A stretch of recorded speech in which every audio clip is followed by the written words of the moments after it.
in my opinion, I really thought that the Browns only brought in James Proche to pretty much talk, give them all the information about the Ravens playbook.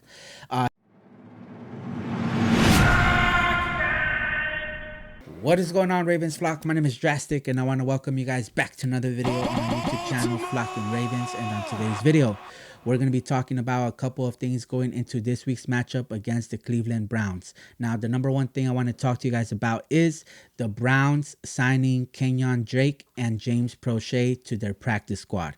But as of yesterday, the Browns decided to sign James Proche to their active roster. And that had me very confused because the Browns still have two more times where they could call up James Proche from their practice squad before they have to sign him to the active roster. Now, finding out this news might shock some of you guys that James Proche is already being signed to the 53-man roster after only being called up one time from the practice squad and immediately getting signed to the active roster. And some of you guys aren't shocked by this news at all because some of you guys knew the whole time that James Proche is truly a very talented wide receiver. A lot of you guys were saying that James Proche just needs a whole new environment. He needs a whole new team to really figure things out because in Baltimore, it just wasn't going his way at all. I mean, we even put him at quarterback and that didn't work out. As you guys remember, it did not work out. So no matter what we did with James Proche, it just never seemed to work out. And now that he's finally changing to a different team, the Browns saw enough to sign him to the active roster. Now, in my opinion, I really thought that the Browns only brought in James Proche to pretty much talk, give them all the information about the Ravens playbook.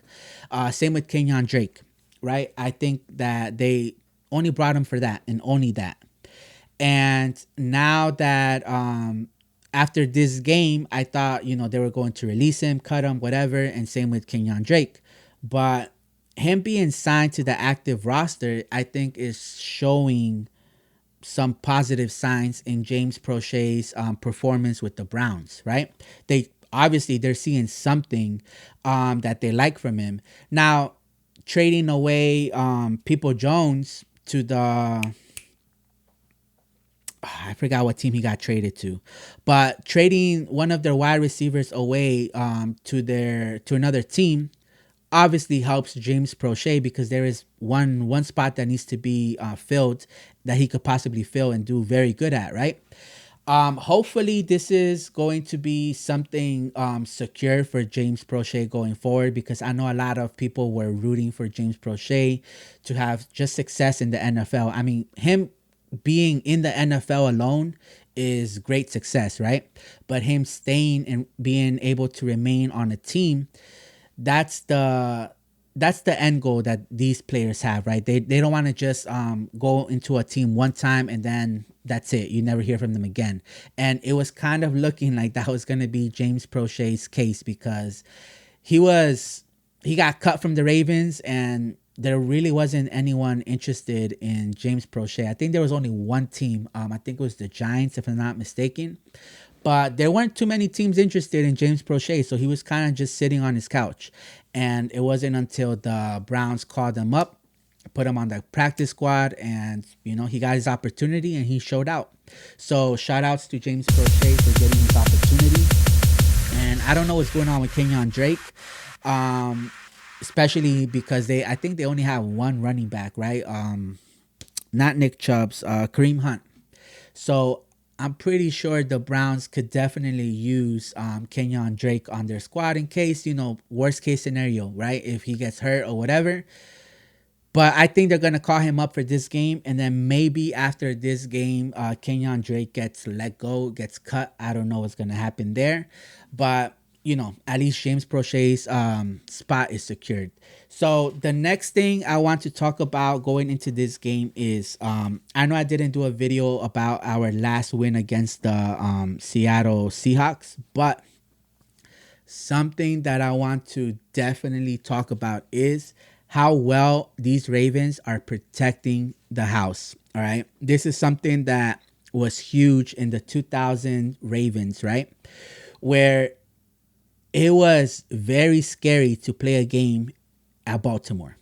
In Baltimore, that's something that no team wanted to do. No team wanted to come play a football game in Baltimore because they knew just how hard it was to leave the city with a win.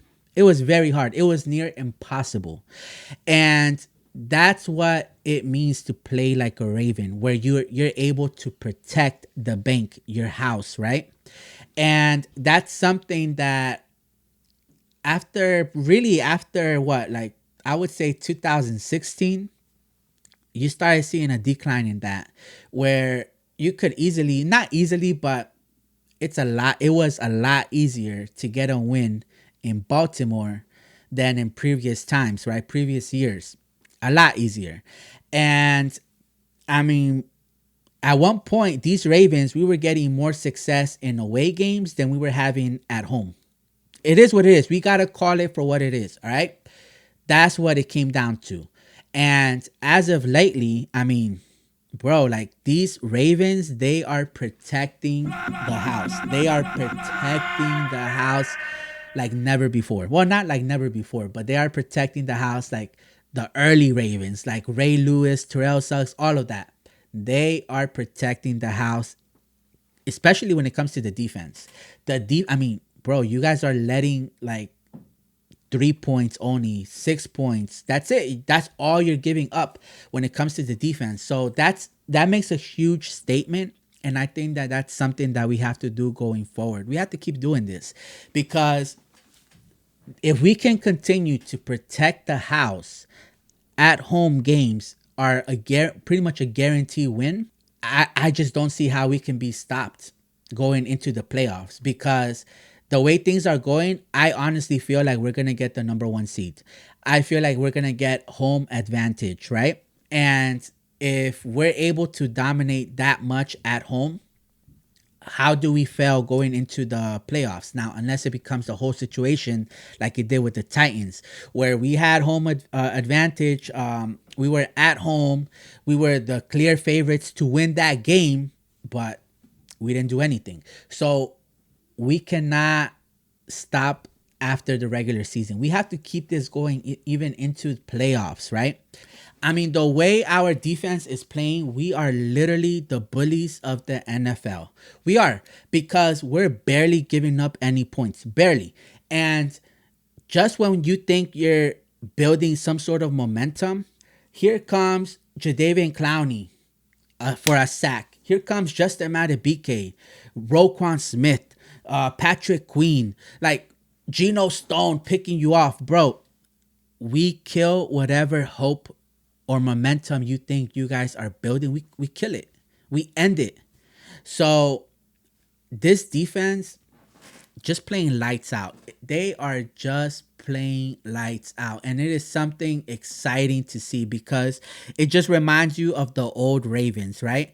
I'm going to make a video. The next video is going to be very interesting. Keep an eye on that. But these Ravens, the defense is just playing amazing. And I can't wait to see the Browns defense going up against the Ravens defense. Like, who's going to have a better game, a more impact on the game, right?